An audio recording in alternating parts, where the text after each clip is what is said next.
Afternoon, morning, evening, whatever the case may be for you. Glad to have you back for our third in this series of Bible studies on the Beatitudes. We had started this series with the intention of taking the Beatitudes and exploring them one at a time to try to get a little bit better idea of what they actually do say.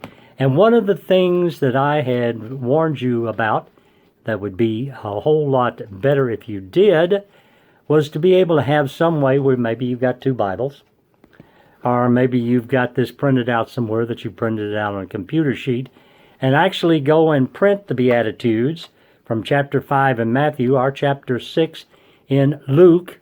In fact, both of them would be great, and have those laying in front of you so that you can compare the two to each other. There are some differences between the two. Now, the differences are not major differences, and as we go through this study, we'll make sure that we point out where the differences actually come in and how those differences actually interplay with each other. And also snuck in a little bit of a quiz in that last series, number 2. It was a really no right answer quiz. The primary purpose wasn't for you to get it 100% correct. The primary purpose was to get you to think. And that's what I wanted to do. I wanted you to think a little bit about some of what I was saying and some of what was going on. First of all, I remember asking you, who was Jesus talking to? Well, we know the disciples were there. Jesus had just finished his final selection of the disciples. If you go back to Matthew and read, you will find that just previous to that, he had been up on the mountain with his disciples. And we know that there was a crowd. There was a crowd down at the bottom of the mountain, the foot of the mountain. And as Jesus came down, he saw them. Now, who was this crowd? And we can only conclude that since this occurred in Galilee, the overwhelming most of this crowd would have been Jewish. Granted, there might have been a few people there who were not, but for the most part, they would have been Jewish. And being Jewish, they would have been familiar with the law of Moses. And one of the things I want you to remember in this is that the basic principles of the law of Moses and the basic principles of the new covenant of Jesus' teachings are really very, very much the same. Although they're different, there are some gross similarities. And the biggest one simple similarity between the two can best be emphasized by what Paul had to write in Galatians chapter 5, verses 13 through 15.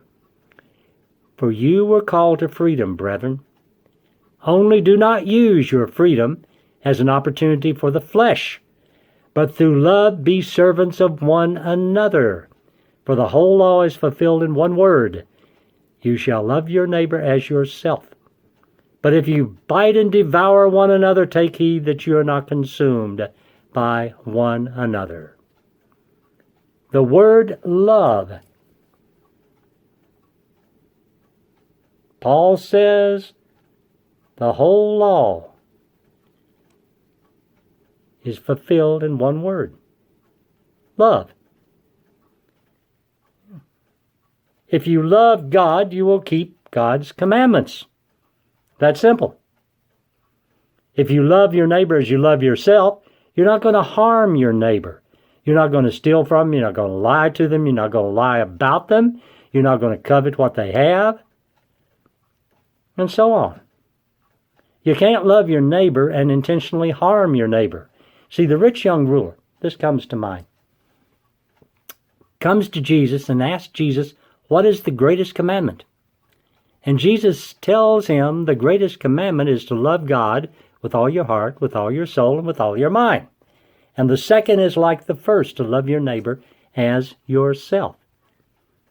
Now, obviously, God is not going to command us to go around deliberately hurting other people. In fact, if you're doing what God's telling you to do, you're not going to be hurting other people. Plus, God is telling us to treat our neighbors as we want to be treated ourselves. Do unto others as you would have them do unto you. Obviously, you would not, under normal circumstances, do physical harm to yourself, so therefore you would not hurt other people. Love. And if the crowd was mostly Jewish, they would have understood this, because that is the basics of what the law of Moses is really saying. God's law was created to be sure that his people were treated right, and to ensure that his people, in turn, did right to others. That was the message. Long lost on the ruling Sanhedrin. The Pharisees, the Sadducees, the scribes, the priests had all forgotten that. They had become so involved in their own power and their own wealth. They had forgotten the real reason why they were supposed to be there. This is one of the reasons that Jesus was as upset as he was with these people. Now, in the Beatitudes, blessed are the meek. Blessed are the meek, for they shall inherit the earth. Not because they have allowed themselves to become the doormats of society. You see, Jesus never, at any place, told us to be passive and not stand up for what's right. In fact, he told us the very opposite. He said, stand strong in your faith. And what is meant here by blessed are the meek is that the meek are not those that attempt to flex their muscles and overrun everybody else so that they can have their own way. The meek are not the bullies that'll take anything they can get and give as little as they can. The meek aren't the ones that walk around with their noses stuck up in the air and consider themselves to be superior to everyone else.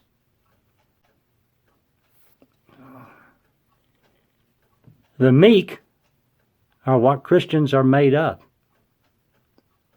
The Pharisees, the Sadducees, the rulers of that time were definitely not meek.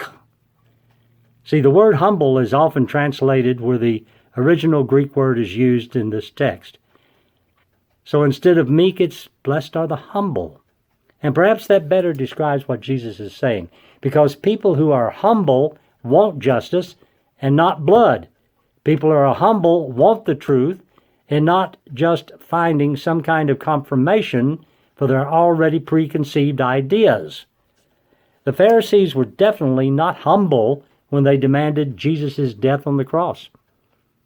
They weren't looking for the truth. The whole evening in which Jesus was drugged from one place to another and questioned wasn't to find the truth.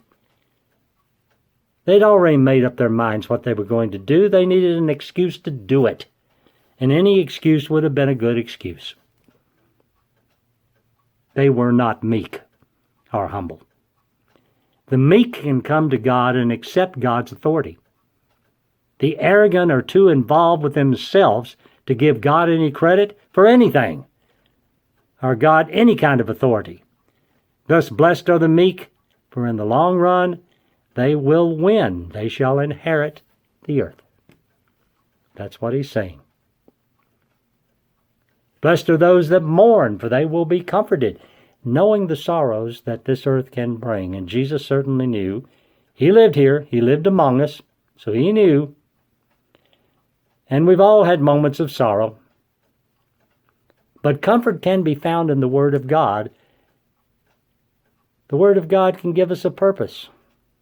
It can help us to understand that this world is only a temporary place, and that all the pain and suffering that we know in this world is only temporary. That in the long run, God is in charge. God has a plan, and God's going to get things right. Matthew, in his Beatitudes, reads, blessed are those who mourn, for they shall be comforted. And Luke, in his Beatitudes, blessed are you that weep now, for you shall laugh. Then in verse 25 of chapter 6, of Luke, he says, "Woe to you who laugh now, for you shall mourn and weep." It's a difference in the way the two writers present the actual text, although it says exactly the same thing. "Indeed, when the final day comes, them that did evil to others and laughed about it and bragged about it, guess what I did, are going to find themselves filled with woe and mourning and weeping when they have to answer for what they have done. While those who suffered will find justice." God is in charge. God has a plan, and God will get things right in the end. And the audience that Jesus was talking to on that day would have believed in God as a just God, a God that intended to take care of his people. And the words that Jesus spoke would have been words of reassurance to those people. God had promised a Messiah to come and put things right. And Jesus was telling them that Messiah is here, and it's time to begin to put things right. Now, whether or not the audience on that day fully understood what Jesus was saying, okay, that's a little bit of a question. Probably not. At least not to the point that you and I understand or can understand. Because you've got to remember that the Gospels themselves were written approximately 40 plus years after Jesus' death. And by that time, a lot of things had become a lot more clear than they were at the time when Jesus was alive and actually preaching. Looking back to the teachings and the life of Jesus, Matthew and Luke probably understood by the time those writings occurred a lot more than they understood at the time Jesus was actually saying these things. And certainly we can understand better now because we've got the whole text, not just the parts and pieces. We've got the whole Bible.